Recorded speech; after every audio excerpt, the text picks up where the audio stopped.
Assalamualaikum warahmatullahi wabarakatuh. Bismillahirrahmanirrahim. Alhamdulillahi rabbil alamin.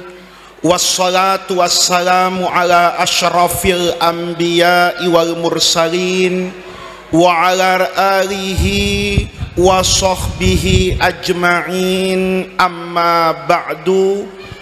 Segenap para alim ulama yang saya muliakan, para habaib, para kiai, para guru, para tokoh masyarakat, saya mohon maaf tidak bisa menyebutkan nama beliau satu persatu, tetapi tidak mengurangi rasa hormat kita semua kepada guru-guru kita, pengurus Masjid Jami Baitur Rahman yang saya hormati, Bapak Ibu, hadirin hadirat sekalian yang berbahagia. Alhamdulillah, malam hari ini kita masih bisa bertemu, berkumpul dan bermuajahah untuk memperingati Maulid Nabi besar Muhammad Sallallahu Alaihi Wasallam. Ini kalau pakai ukuran main bola ya, main bola itu kan ada waktunya Pak, 2 kali 45 menit. Jadi kalau sudah babak kedua, menit ke-45 itu harus berhenti Pak. Nggak ada lagi main bola menit 46, menit 47. Maulid Nabi malam ini itu tanggal berapa sekarang Pak? Rabiul Awal udah lama habis, Rabiul Tsani lewat. Sekarang tanggal berapa Pak? Saya itu sampai nggak inget tanggal. Sekarang ini Jumadil awalnya tanggal berapa saya nggak tahu. Tapi Maulid itu orang Jakarta nih, Jabodetabek, yang punya kultur Betawi itu kalau Maulid Nabi Pak cuman bisa memulai, nggak bisa mengakhiri. Asal masuk bulan Rabiul Awal itu semua orang bikin maulid Pak. Sampai kapan? Nanti sampai awal Ramadan. Saya bulan Maret itu masih punya undangan Pak. Saya tanya sama panitianya, ini acaranya apa? Isra Mi'raj lewat bulan Rajab, Sa'ban, nisfu Sa'ban udah selesai. Ini acara apa? Kata yang ngundang, maulid Pak. Saya bilang, kalau bisa acaranya mulai asar aja, kata saya. Kok begitu? Asar kita maulid, habis maghrib Isra Mi'raj, saya takut Isya terus tarhib Ramadan terawih. Kenapa? Karena acaranya sudah di penghujung bulan apa itu? Sya'ban.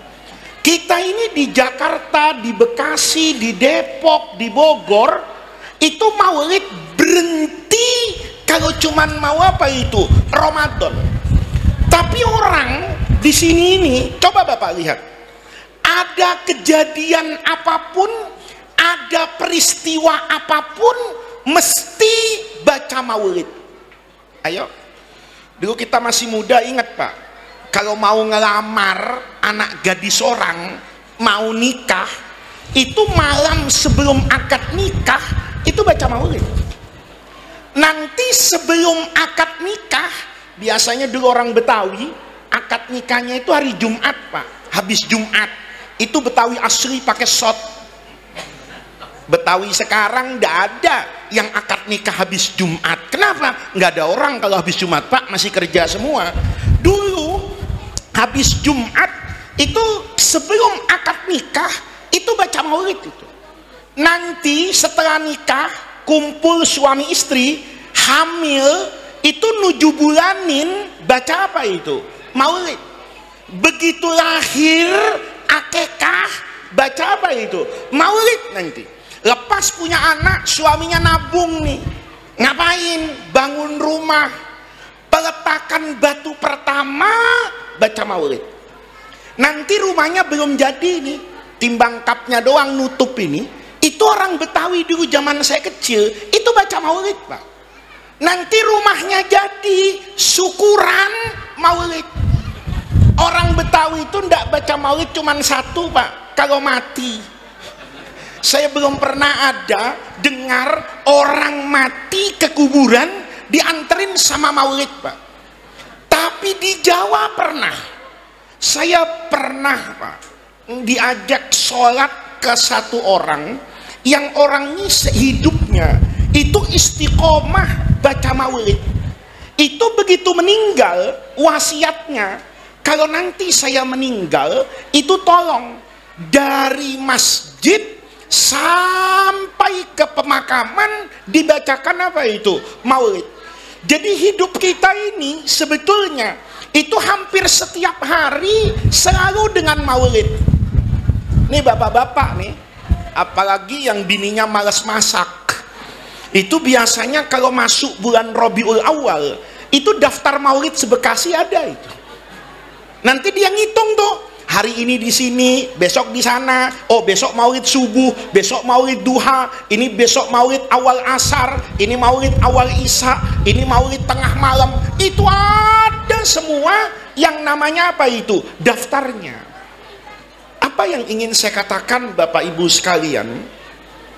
Nabi Muhammad itu satu-satunya nabi dan rasul itu yang dicintai, dikenang oleh begitu banyak manusia sampai hari ini.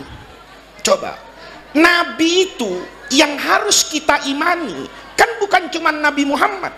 Di situ ada Nabi Adam, di situ ada Nabi Nuh, di situ ada Nabi Ibrahim, di situ ada Nabi Musa, di situ ada Nabi Isa, di situ ada Rasulullah. Bayangin nih, dari semua nabi besar yang saya sebutkan, itu yang namanya disebut sampai hari ini itu cuma Rasulullah Shallallahu Alaihi Wasallam.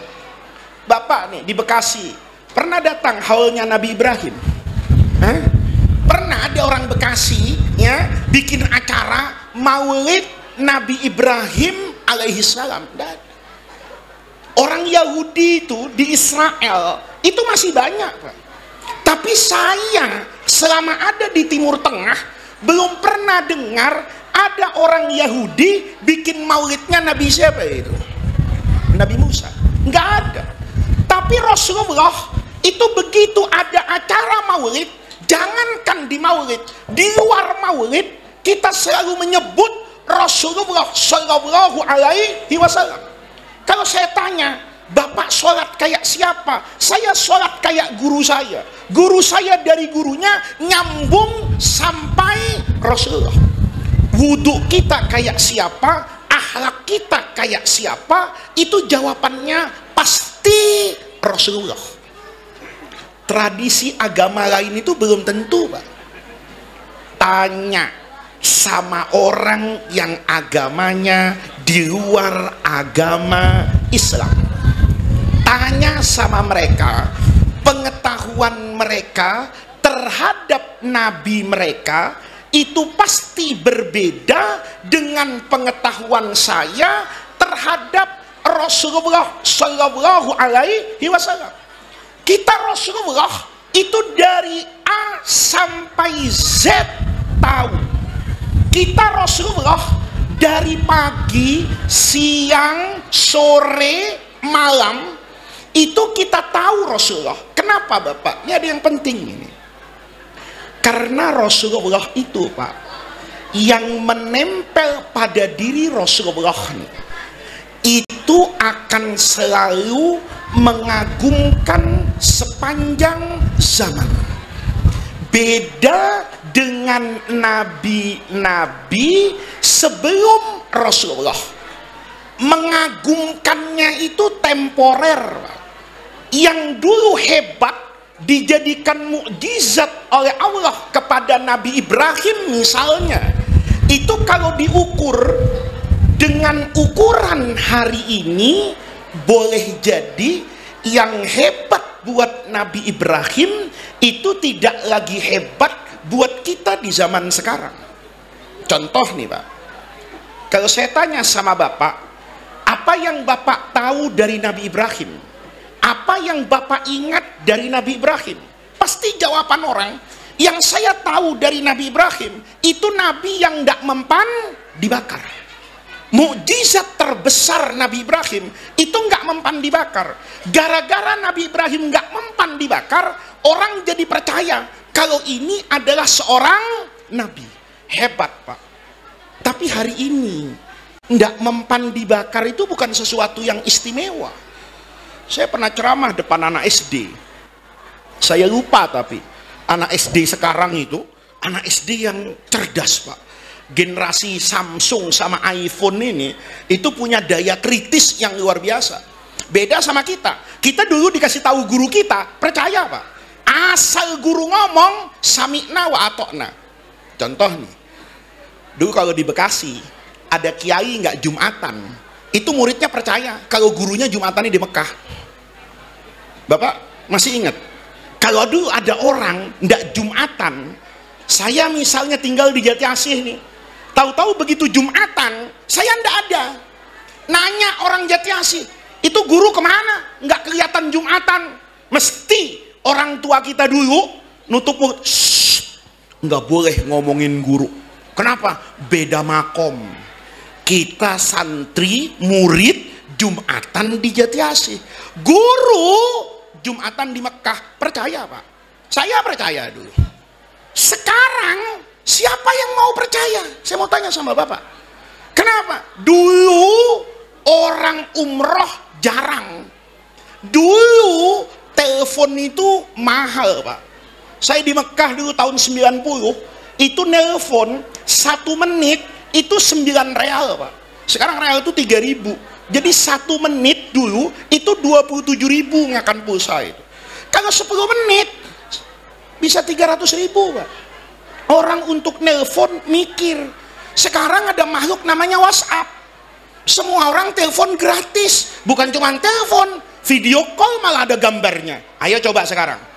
Begitu duhur jam 12 di Jati Asih, kiai ndak keluar rumah nih. Ditanya, kemana guru? Wah, Jumatannya di Mekah. Kebetulan saudara kita ada yang di Mekah. Kita telepon sama saudara kita, Bang Haji, katanya guru Jumatan di Mekah. Coba Bang Haji ya, entar habis Jumatan tungguin guru. Kata saudara kita, lu kalau ngigo kira-kira. Sekarang di Mekah masih jam 8 pagi. Ayo, semua orang nih Pak, nggak ada yang bisa bantah. Jam 12 di Jakarta itu jam 8 di Mekah. Kalau dia Jumatan jam 12 ngilang, katanya Jumatan di Mekah, lah khotibnya di Mekah masih tidur Pak. Marbotnya masih tidur. Mau apa kita sekarang? Coba lihat. Itu dulu kelihatannya hebat. Bapak cerita kayak gitu di depan anak-anak SD sekarang. Udah kiai, kalau nggak mau Jumatan, kagak usah alasan pakai ke Mekah segala, kagak mungkin. Lihat, sama. Saya cerita depan anak-anak itu, cerita tentang Nabi Ibrahim. Kata saya, anak-anakku, Nabi Ibrahim itu Nabi yang hebat. Kenapa Nabi Ibrahim Nabi yang hebat? Karena Nabi Ibrahim itu ketika puncak permusuhannya dengan Raja Namrud, Raja Namrud perintahkan supaya Nabi Ibrahim dibakar. Dibakar Nabi Ibrahim itu. Enggak mempan. Bapak tahu kan ceritanya, enggak usah saya jelaskan. Begitu enggak mempan dibakar, hebat, mukjizat. Itu ada anak SD angkat tangan depan saya. Saya baru kali itu juga pidato depan orang diinterupsi ya, baru kali itu. Ya. Saya pidato di masjid kayak gini, kiai dengerin, jamaah anteng, tapi anak SD ini angkat tangan. Saya tanya, ada apa nak? Saya mau bicara Pak. Asalnya saya cuekin Pak, tapi ngotot Pak, kasih kesempatan saya bicara. Anak generasi Samsung, saya ajak naik ke atas mimbar. Ada apa nak? Begini Pak, saya tidak setuju dengan pidato Bapak. Loh kenapa? Bapak tadi bicara bahwa Nabi Ibrahim itu hebat karena nggak mempan dibakar. Kata anak SD itu, kalau kehebatan seorang nabi hanya ditentukan karena tidak bisa dibakar, maka tetangga saya itu tidak kalah hebat dengan Nabi Ibrahim. Saya penasaran, tetangganya, iya, tetangga saya juga nggak mempan Pak dibakar. Saya tanya, tetanggamu siapa? Nabi Isa? Bukan, kata dia. Nabi Musa? Bukan, katanya. Kiai? Bukan. Habib? Bukan. Siapa nak?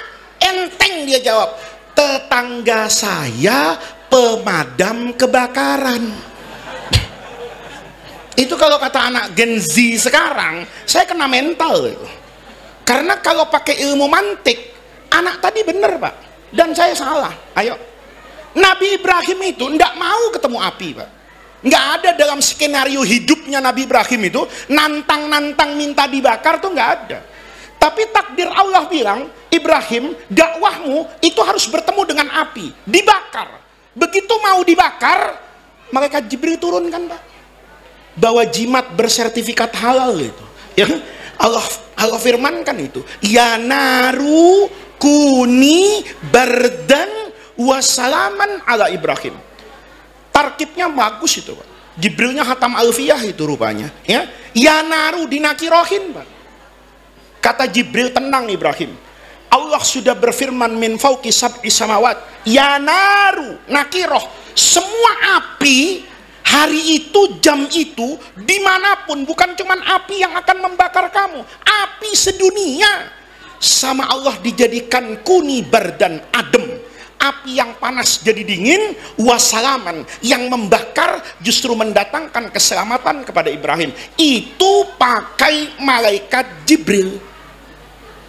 Di Bekasi ada kebakaran, kita lapor sama pemadam, bang kebakaran ini, ada pemadam kebakaran bilang, jangan lapor sama gua sama api takut. Ada pemadam kebakaran takut sama api, mutasi Pak ke dinas penguburan, ya kan?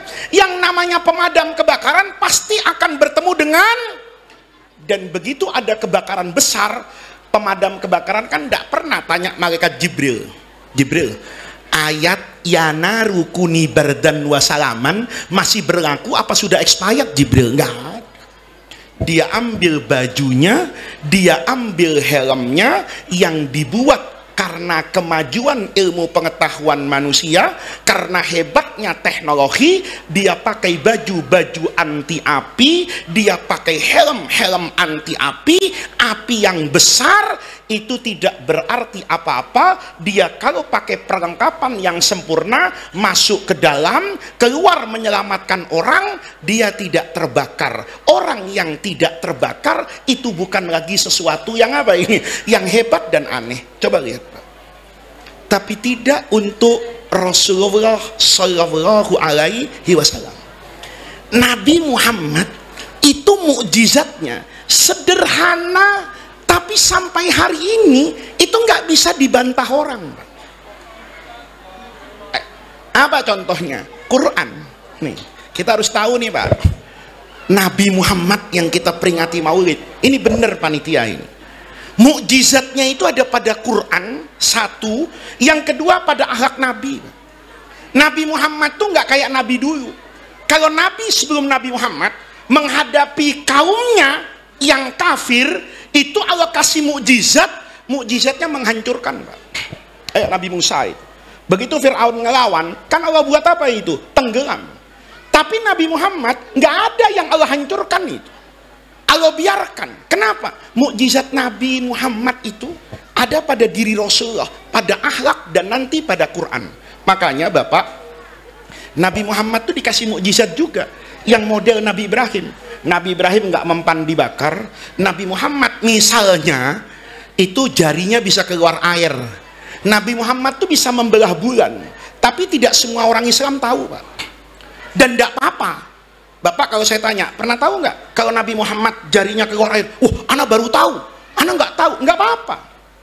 Tapi Bapak harus tahu, Nabi Muhammad itu orangnya penyabar. Nabi Muhammad itu orangnya santun. Nabi Muhammad itu hatinya sangat perasa. Karena itu yang dibutuhkan manusia sekarang, bukan jari yang keluar air. Ayo, kalau saya disebut kiai, ulama itu warasatul anbiya, pewaris Nabi. Yang saya wariskan dari Nabi itu kan akhlak. Yang saya warisi dari Nabi itu Quran. Kalau yang saya warisi kemampuan jari saya keluar air, saya datang ke Jati Asih. Orang tahu semua. Faiz itu mewarisi ilmunya Rasulullah, jarinya bisa keluar air. Saya datang ke sini diminta untuk ceramah apa diminta airnya? Saya mau tanya sama Bapak, diminta untuk ceramah apa diminta airnya? Diminta airnya. Saya pikir-pikir lah, saya kemana-mana cuma diminta air doang. Mendingan di rumah bikin aja kios isi ulang. Orang suruh galon keluar dari jari saya. Saya tanya sama Bapak, apa manfaatnya kalau jari saya keluar air? Nggak ada. Kalau sekedar mau air, Bapak tinggal beli minum aja di mana-mana. Ada tempat untuk isi ulang, sumur keluar air. Untuk apa jari saya?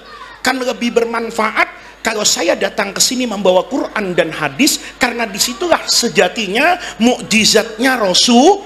Maka Nabi Muhammad itu kenapa mengagumkan, Pak? Sederhana.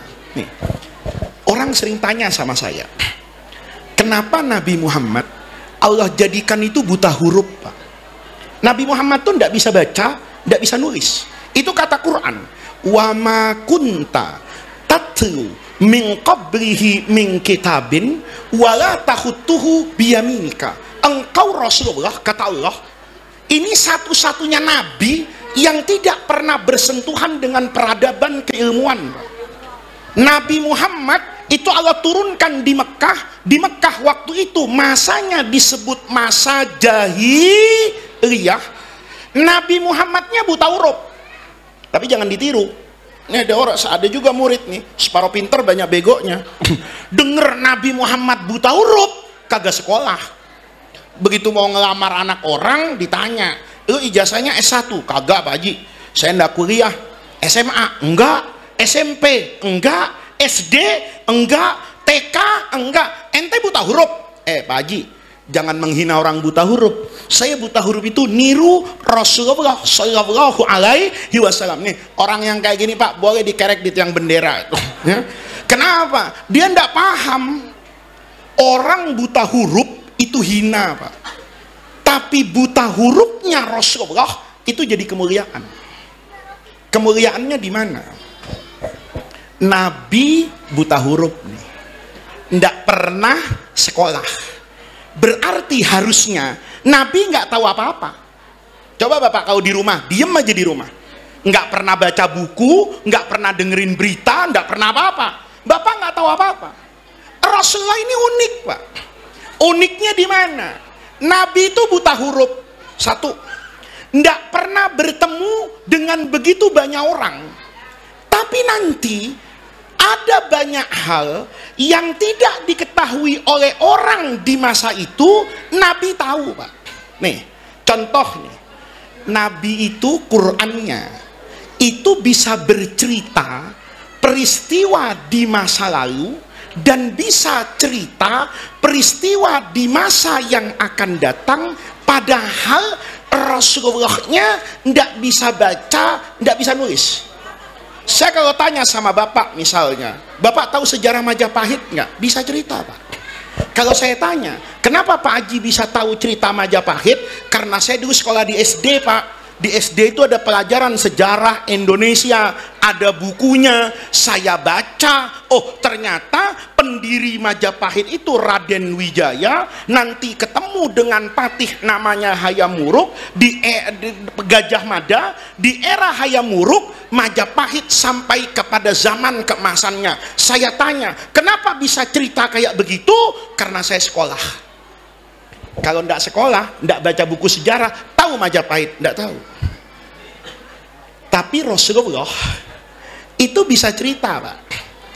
Kata Quran nih, Nabi Musa sama Fir'aun begitu sampai pada puncak kekafirannya, Nabi Musa ini Allah perintahkan untuk keluar dari Mesir.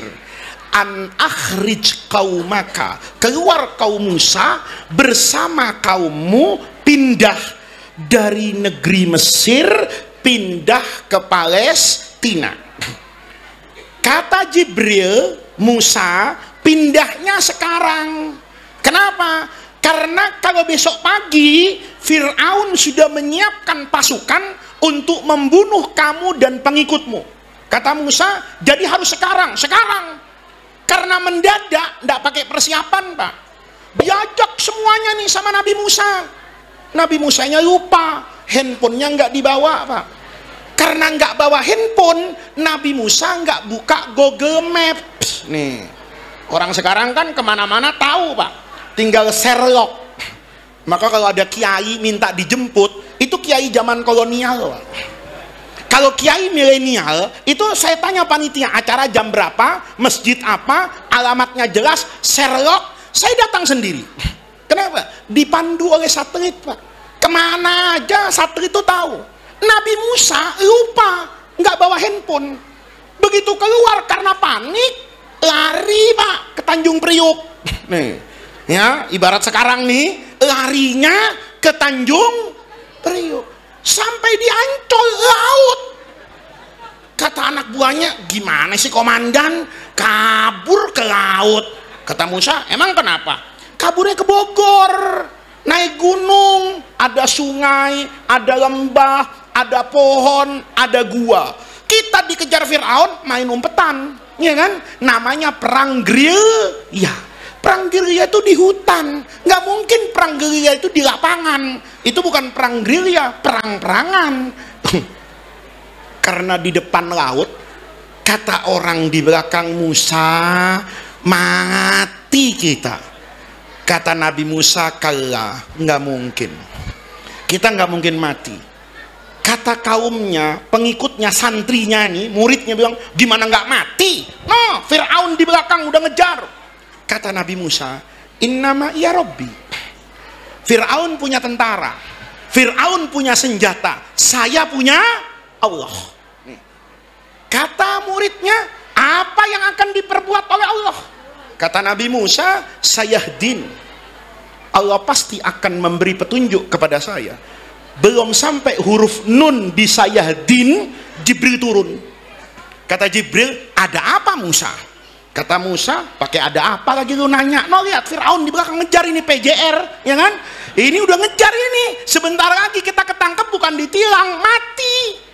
Kata Jibril, Musa, kalau cuman dikejar Fir'aun gampang. Kata Nabi Musa, gampang apa? Tongkat. Tongkat Nabi Musa itu. Kata Musa, diapain tongkat saya Jibril?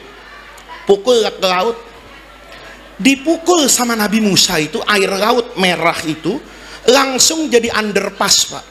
Ya, langsung jadi apa ini? Underpass. Itu laut sedunia mengeras kayak es, Pak. Dipukul sama tongkatnya Nabi Musa, itu air diem, Pak. Terowongan panjang itu, kayak jalan tol MBZ itu, langsung jadi. Itu kalau tongkat itu ketemu, Pak, persoalan Indonesia itu selesai itu. Ya, tiap mau bangun jalan kagak usah tender. Cuma dicolong sama pejabat, asal temu tongkat, mau bangun jalan, pukul ke aspalan, jadi jalanan. Itu enak banget, Pak, kalau ketemu tuh. Ya, Bapak bangun rumah, nggak usah cari toko bangunan, Pak. Tanahnya pukul, langsung jadi ruko. Ya kan? Bapak seneng. Pak Haji yang punya pangkalan, mati berdiri dia. Kenapa? Semennya kagak laku. Kan begitu. Nabi Musa hebat, Pak. Begitu dipukul, Nabi Musa apa ini? Lewat. Indah itu ceritanya, Pak. Lewat tuh Nabi Musa, kata Nabi Musa, ayo kaumku kita lari, pindah ke Palestina. Jalannya dibuka sama Allah. Lewat itu. Fir'aun itu pengalaman sudah sering, Pak, kalah sama Nabi Musa. Begitu sampai di pantai itu, dia ngelihat Nabi Musa itu masuk ke laut lari. Fir'aun tuh ngerem. Kata anak buahnya, kenapa ngerem komandan? Lo nggak belajar kemarin? Kita sihir Musa pakai ular kecil, dia bawa barongsai. Iya kan? Ular apa itu? Naga. Bapak tahu kan ceritanya? Itu dukun-dukun kita, matanya dibuat buta sama Musa. Kenapa? Tangannya masuk ke ketek, Pak. tangan Nabi Musa itu dimasukin begini Pak, dikeluarin, Masya Allah, lampu LED 1 juta watt Pak. Ini saya keringetan juga nih kalau tangan masuk begini keluar jadi racun, kan begitu. Nabi Musa itu kata Fir'aun, kamu tidak belajar dengan Musa, jangan coba-coba lawan apanya itu, tongkatnya. Tapi Allah itu hebat. Begitu berhenti di situ, Fir'aun itu nahan betul. Kata Fir'aun, jangan masuk ke dalam, mati kita. Fir'aun tidak pernah salah Pak. Tapi Jibril idenya keren Pak. Fir'aun itu naik kuda laki. Maka Jibril bawa kuda cewek. Cakep banget nih, kuda perawan paling cakep sedunia itu. Dibawa sama Jibril itu. Kudanya Fir'aun ngelirik. Masya Allah, cakep juga nih cewek walaupun kuda. Kan sama-sama kuda Pak ya? Itu indah banget Pak. Birahinya kudanya Fir'aun itu tidak bisa dikendalikan. Jibril naik kuda masuk ke laut yang sudah dibelah sama Nabi Musa, kayak ngecek pasukan. Kata Jibril yang terakhir nih, siapa yang ketinggalan gue gotong nih di atas apa ini kuda. Masuk ke situ, kudanya Fir'aun nggak bisa dikendalikan Pak. Dia kejar janda ini, ya kan? Masuk ke laut. Begitu semua tentara Fir'aun masuk, malaikat Jibril nyampe di pojokan. Kata Jibril, pukul lagi Musa. Dipukul oleh Nabi Musa, maka laut kembali dengan air dan gelombangnya menenggelamkan yang namanya Fir'aun. Sampai di sini Pak, tidak ada orang yang tahu cerita kemana Fir'aun itu setelah tenggelam. Ayo, baca semua buku sejarah. Itu cerita direkam oleh sejarah manapun, itu berhenti di situ. Pokoknya Fir'aun tenggelam. Sekarang Fir'aunnya ada di Museum Tahrir di Mesir Pak. Saya dengan ayah saya dulu di Mesir, itu ayah saya ajak. Saya bilang sama ayah saya, Bi, yuk ziarah. Kata ayah saya, kan udah kemarin ke makam Imam Syafi'i. Oh iya, sekarang imam yang lain, kata saya. Imam apa, kata ayah saya? Imam Fir'aun, imamnya neraka, kata saya. Diajak itu, masuk Pak ke Museum Tahrir. Itu museum paling ketat sedunia Pak. Dijaga tentara, masuk itu diukur suhu badan kita. Nggak ada yang boleh bawa kamera Pak. Nggak ada yang boleh bawa kamera. Kalau mau moto Fir'aun, kita foto nih, ada kan muminya itu, mayatnya Fir'aun itu dipajang di museum. Kalau saya mau foto di situ, bayarnya ribuan dolar Pak. Bayangin, foto sama Kiai gratis, selfie sama Habib gratis, giliran sama Fir'aun mahalnya luar biasa. Itu Fir'aun ada di Museum Tahrir Pak. Pertanyaannya, siapa yang bercerita bahwa jasad Fir'aun itu sebenarnya tidak tenggelam di bawah air laut? Begitu dia tenggelam mati, ternyata diapungkan ke atas oleh Allah, nanti diketemukan orang. Itu yang berani cerita secara gamblang hanya Rasulullah melalui wahyu Quran. Padahal jarak antara Nabi Muhammad dengan Nabi Musa itu lebih dari 5.000 tahun. Tapi Rasulullah waktu bawa Pak ngomong ayat itu, sahabat nanya nggak ditanggapi sama Rasulullah. Bapak baca di Quran itu, kata Allah, al-yauma, hari ini, nunajjika bibadanika, kami selamatkan badannya Fir'aun. Itu diangkat sama Allah. Fir'aun yang tenggelam itu diangkat ke atas lautan. Sejarah tidak mencatat siapa yang menemukan jasad ini, tetapi Quran bilang pokoknya jasad Fir'aun itu tidak tenggelam di Laut Merah. Nunajjika bibadanika, akan kami selamatkan utuh jasadnya Fir'aun. Supaya apa? Litakun, supaya jenazahnya Fir'aun itu jadi ayatan, bukti kekuasaan Allah liman khalfaka, setelah kamu Rasulullah. Jadi Nabi ngomong, unik Pak, sahabat Nabi itu nggak ada yang nanya tafsirnya sama Nabi Muhammad. Kita kalau ngaji di masjid nih, ngaji tafsir, kan pasti diterangkan ini ayat ini artinya ini, ayat ini maksudnya begini. Waktu Nabi ngomong begitu, unik Pak, nggak ada sahabat yang nanya, Nabi jasadnya Fir'aun selamat ya? Di mana kalau selamat? Nggak ada yang tahu, Pak. Tapi Quran bilang Fir'aun ini selamat. Kapan terbuktinya mukjizat Quran ini? Ribuan tahun kemudian, Napoleon Bonaparte, penguasa Prancis itu masuk ke Mesir sama dengan Belanda masuk ke Indonesia. Mau ngapain? Mau menjajah. Begitu Napoleon masuk ini, ya, maka Napoleon itu tertarik dengan sejarah Mesir kuno. Kata Fir'aun, Mesir ini berbeda dengan semua negeri. Ini negeri yang maju pada masanya, meninggalkan begitu macam peradaban, tapi sekarang hilang. Maka dia perintahkan ahli-ahli sejarah di Eropa untuk melakukan yang namanya ekskavasi, penggalian tanah yang dimungkinkan. Dahulu di sana bernama Memphis, itu kota Kairo kuno. Nanti kata Napoleon, apa yang kamu temukan ceritakan kepada kami. Sama, Pak, di Mojokerto itu, di Trowulan sekarang itu digali-gali, Pak. Sekarang sudah ketemu itu Majapahit bentuknya kayak apa, saluran airnya bagaimana, kotanya hebatnya kayak apa, ditemukan. Napoleon ketemu, Pak. Begitu banyak dokumen huruf-huruf kuno yang menghantarkan sebagian ahli sejarah itu ke satu tempat yang jauh dari Mesir, dari ibu kota Kairo hampir 1000 kilo, namanya Wadi Al-Muluk. Itu yang sekarang menjadi pusat destinasi wisata terbesar di dunia, karena disitulah keindahan peradaban Fir'aun ada. Masuk nih ke Wadi Muluk nih, apa yang mereka temukan? Mumi. Jenazah itu tidak dikubur, Pak, tapi bahasa awamnya dikasih balsem. Tapi bukan balsem untuk kita kerokan. Firaun nggak masuk angin, Pak, ya kan?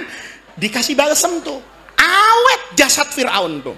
Dibuka muminya itu yang kayak perban itu, maka mereka dapatkan jasad itu utuh. Banyak, Pak. Maka diteliti mana yang raja, mana yang bukan raja. Dapat nih ahli sejarah, dikumpulkan, sebagian dibawa ke museum apa ini? Tahrir. Maka yang namanya Napoleon ini penasaran. Ini siapa, nasabnya siapa, bapaknya mana?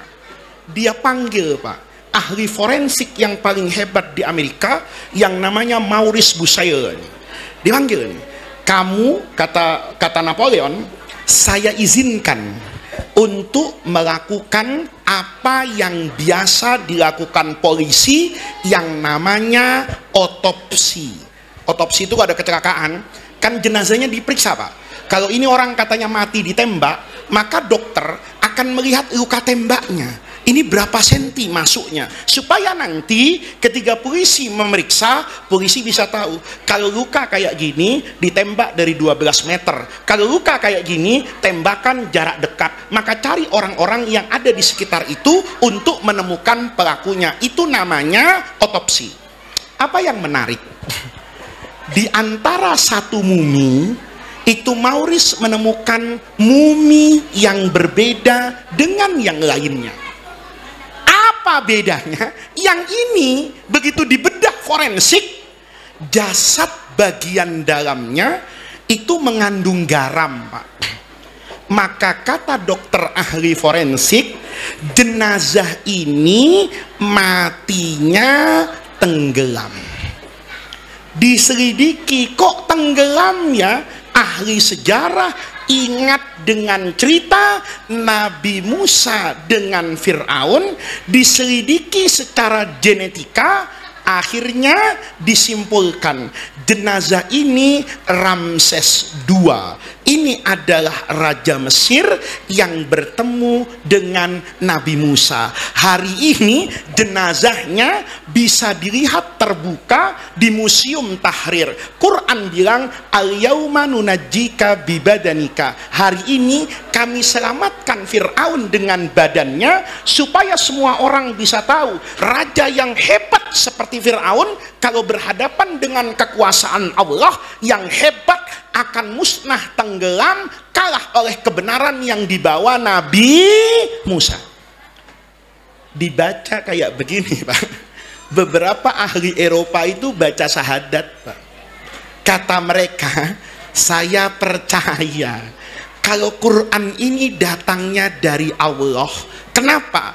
Karena tidak mungkin seorang Muhammad, karena mereka kan tidak beriman, tidak manggil Rasulullah. Seorang Muhammad yang hidup ribuan tahun setelah Fir'aun, Muhammadnya tidak pernah sekolah, tidak pernah belajar sejarah.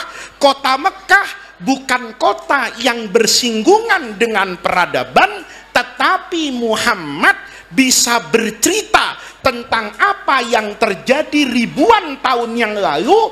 Kalau dia tidak sekolah, berarti ada yang ngasih tahu. Siapa yang bisa ngasih tahu ilmu ribuan tahun sementara ahli sejarahnya tidak ada? Kalau itu bukan Allah, Tuhan yang Maha Tahu. Lihat Pak. Jadi sekarang Bapak jadi tahu buta hurufnya Rasulullah itu kemuliaan. Kalau Nabi pernah sekolah, saya juga nggak tahu kayak apa songongnya kepala sekolahnya.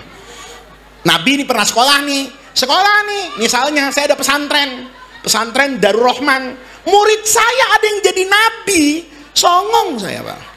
Saya ke Bekasi, saudara-saudara, masukkan anak bapak dan anak ibu ke sekolah saya. Kenapa? Alumni saya jadi nabi. Dan nabinya cium tangan sama saya. Kenapa? Guru ini. Ya. Allah tidak jadikan Nabi Muhammad orang yang berilmu, orang yang bisa baca, tapi nanti bukti kebenarannya ada begitu banyak ayat yang menunjukkan bahwa Quran itu datangnya dari Allah. Ini yang terakhir Pak, supaya Bapak ngerti Nabi itu buta huruf tuh kenapa. Tapi Qurannya itu nggak bisa salah Pak. Dulu saya pernah ngaji Pak sama alim besar di Syria, Profesor Muhammad Said Ramadan Buti di kampus. Murid beliau itu campur-campur Pak. Ada orang bener, ada orang setengah nggak bener. Ya, pokoknya orang apa aja. Enaknya kalau ngaji sama beliau itu kalau dibuka pertanyaan Pak. Ada pertanyaan yang kita nggak berani nanya, itu orang berani nanya Pak. Saya masih ingat itu. Beliau ngajar Quran itu surah Al-Ahzab. Bapak nanti pulang ke rumah, kalau mau berkah ilmunya, buka Quran surah Al-Ahzab.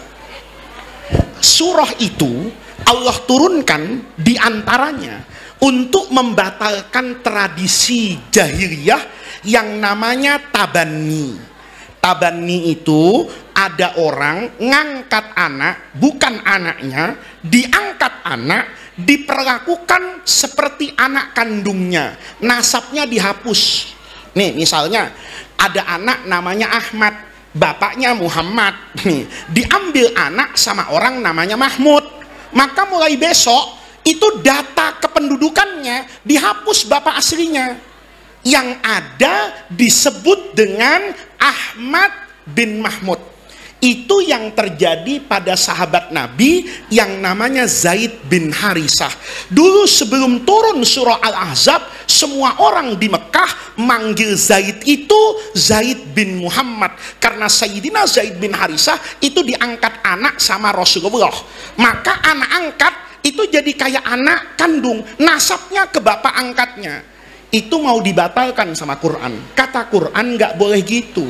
Ngangkat anak boleh, biayai anak yatim bagus, tapi nasabnya balikan kepada bapaknya.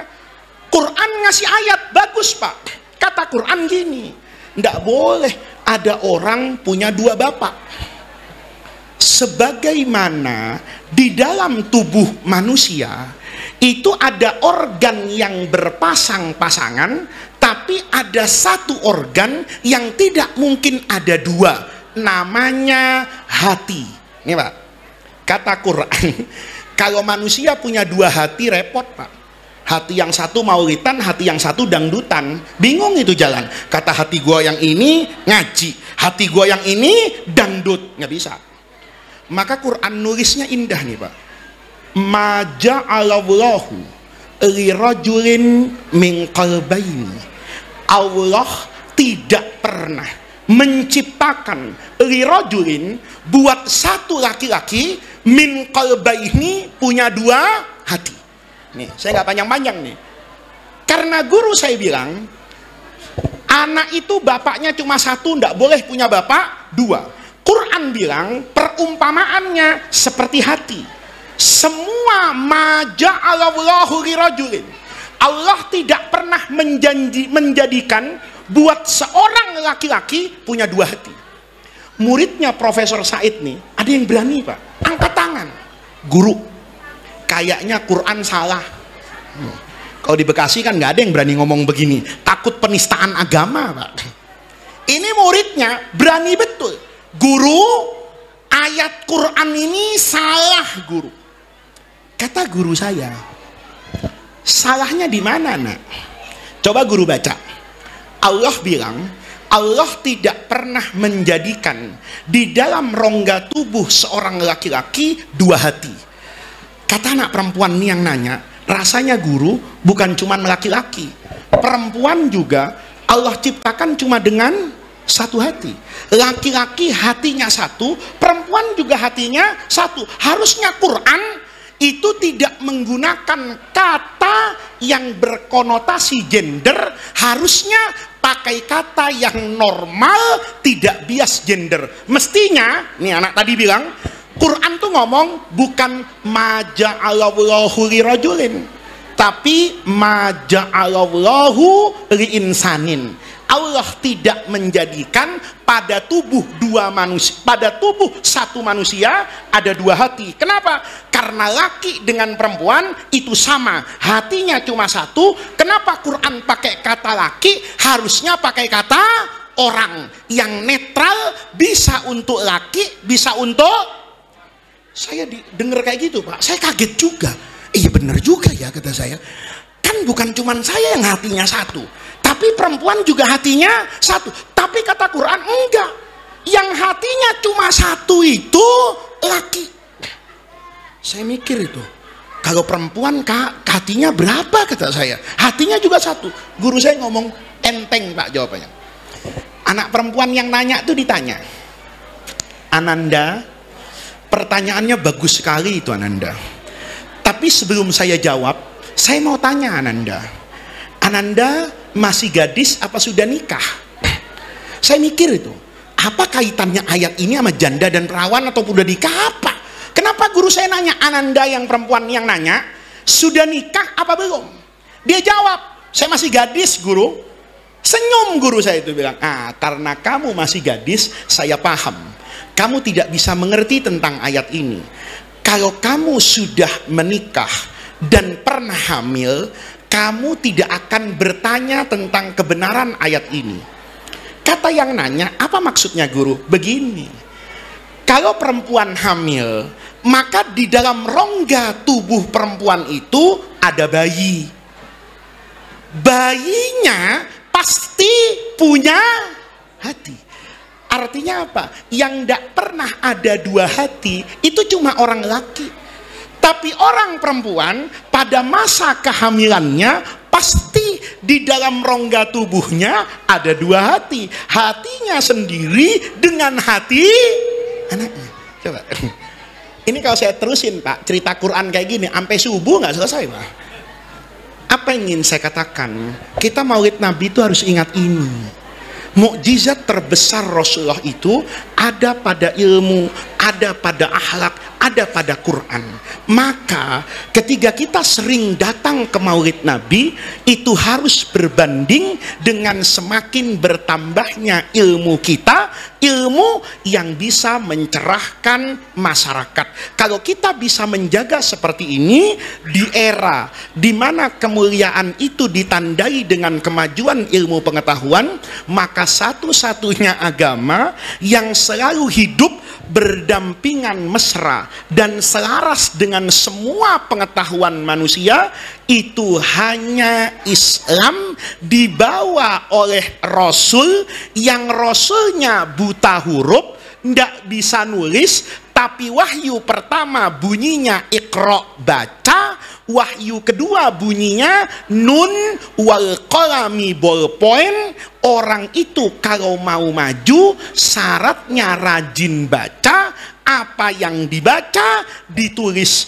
untuk disebarkan dan diwariskan antar generasi. Dengan itu maka ilmu peradaban manusia itu menjadi agung. Maka mudah-mudahan hadirnya kita di majelis yang baik ini, kita memperingati maulid Nabi besar Muhammad Sallallahu Alaihi Wasallam, mudah-mudahan bukan saja kecintaan kita yang semakin bertambah kepada Rasulullah, bukan saja kekaguman kita yang bertambah kepada Rasulullah, tetapi mudah-mudahan semua yang dibawa oleh Rasulullah bisa kita ikuti, bisa kita amalkan, bisa kita laksanakan, dan bisa kita sebarkan di tengah-tengah masyarakat, sehingga masyarakat muslim ini sesuai dengan apa yang Allah berikan kepada Rasulullah, memiliki akhlak yang mulia, akhlak yang dibangun dengan keluhuran ilmu